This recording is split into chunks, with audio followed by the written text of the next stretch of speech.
अगर हम जीत जाते तो आज जो आपको पिक्चर दिख रहा है मुंबई में वो नहीं दिखता। फिर भी बीजेपी और शिंदे के पास सिर्फ 4 का बहुमत है। तो हम आपको मुंबई अडानी के जेब में नहीं डालने देंगे, या ठेकेदारों का राज आप लाना चाहते हो यहाँ, वो हम नहीं लाने देंगे। लेकिन हमारे पार्टी में कुछ जयचंद थे, अगर वो जयचंद नहीं पैदा होते तो भारतीय जनता पार्टी के 100 पुरखों की भी यहाँ तादाद आती, तो भी यहाँ मुंबई में बीजेपी का मेयर नहीं बन सकता था। बात ऐसे एमएनएस के जोर की बात छोड़ दीजिए। हम सभी ने कोशिश की कि एमएनएस की भी सीटें बढ़े। एमएनएस को 6 सीटें मिले, उनके बहुत सी सीटें बहुत कम मार्जिन से हार गए।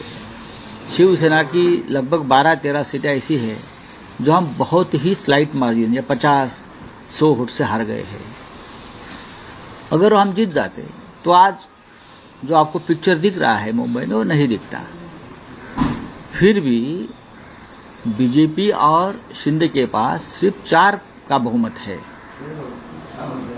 और लगभग 105 कॉरपोरेटर्स अपोजिशन में है। ये बहुत बड़ी ताकत है। वो जो महानगर पालिका का जो सदन है, ये अपोजिशन की ताकत सबसे बड़ी है। तो हम आपको मुंबई अडानी के जेब में नहीं डालने देंगे, या ठेकेदारों का राज आप लाना चाहते हो यहाँ, वो हम नहीं लाने देंगे। 100 से ज्यादा हमारे जो पार्षद है वो आपको हर मोड़ पर रोकेंगे जब ऐसा काम आप करेंगे। बहुत बड़ी ताकत है। ठीक है, मेयर नहीं, लेकिन हमारे पार्टी में कुछ जयचंद थे, अगर वो जयचंद नहीं पैदा होते तो भारतीय जनता पार्टी के 100 पुरखों की भी यहाँ तादाद आती, तो भी यहाँ मुंबई में बीजेपी का मेयर नहीं बन सकता था। किसी तरह से कोशिश की जाएगी आपकी पार्टी का मेयर बने, जोड़ तोड़? नहीं, हम अभी कुछ नहीं करेंगे। किसी तरह जोड़ तोड़ पर हमारा विश्वास नहीं है, लेकिन हमारे पास बहुत बड़ा आंकड़ा है, बहुत बड़ी संख्या है। अपोजिशन के पास एक ऐसा आंकड़ा है, हम कभी भी तख्तापलट कर सकते हैं, लेकिन हम डेमोक्रेसी का आदर करते हैं, लोकतंत्र का आदर करते हैं। कैलकुलेशन कहाँ मिस जजमेंट होगा? नहीं, हमारे 10 या 12 से ज्यादा जो हमारी सीटें हैं वो बहुत कम मार्जिन से हार गए। इसलिए हार गए कि जिस तरह का मतदान जब चुनाव के दिन जिस तरह का माहौल था, लोगों के नाम कट गए, ईवीएम मशीन बंद पड़ गई, ये हो गया, उससे लोगों में थोड़ा सा हमारा वोटिंग परसेंटेज कम हो गया। नहीं तो हम जरूर जीत जाते। और सर, जिस तरह से देवेंद्र फडणवीस की जो छवि बन के सामने आई है विकास पुरुष की, कहीं ना कहीं उसका फायदा होते हुए नजर आया है। अब उनके दिमाग में प्रधानमंत्री बनने का ख्वाब है। दिल्ली में जाकर प्रधानमंत्री की कुर्सी पर विराजमान होने का जो उनका जो ख्वाब है, उस दिशा में वो जा रहे हैं।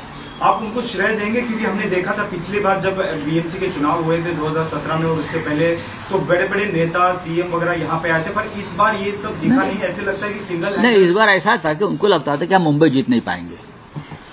उनको पूरा विश्वास था मुंबई जीत नहीं पाएंगे, और मुंबई उसने जीती भी नहीं है। ये टेम्पररी फेस है।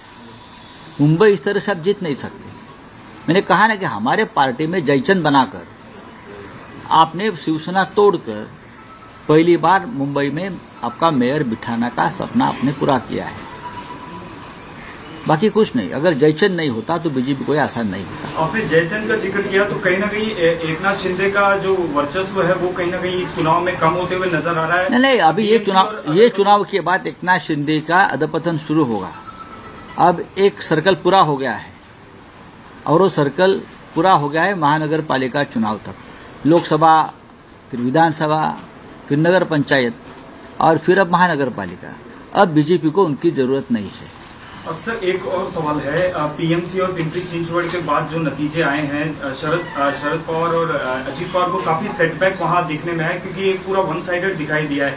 तो अभी जो मर्जर की जो अटकलें हैं, आज एक ही साथ मंच भी शेयर कर रहे हैं बारामती में। हो सकता है कि आज उनके पार्टी में वो लोग क्या निर्णय लेंगे उसके ऊपर मेरा मत व्यक्त कर। आकलन किस तरह से रहेगा इसको आने वाले दिनों में? किस तरह से महाविकास आघाड़ी या फिर जो अपोजिशन का एक जो धड़ा है वो? देखिए, अजीत पवार ज्यादा दिन तक सत्ता में नहीं रह सकते, इतना मैं कहूंगा।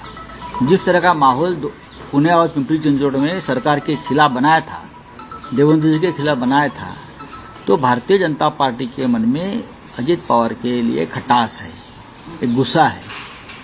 ज्यादा दिन तक अजीत पवार मुझे नहीं लगता है कि सत्ता में बैठेंगे।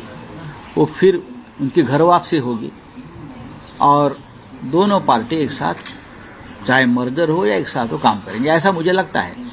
और शिंदे को भी जाना पड़ेगा, क्योंकि अगला विधानसभा का चुनाव भारतीय जनता पार्टी शिंदे के साथ लड़ने नहीं जा रही है, शायद लोकसभा भी। आपने अगले विधानसभा का जिक्र किया, आप लोग का किस तरह से कैलकुलेशन होगा यूबीडी शिवसेना और एमएनएस आने वाले?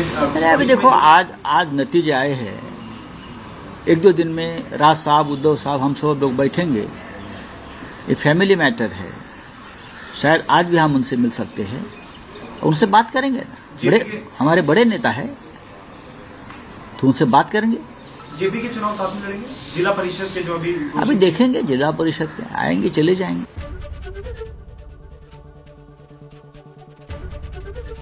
एबीपी गंगा, खबर आपकी, जुबान आपकी।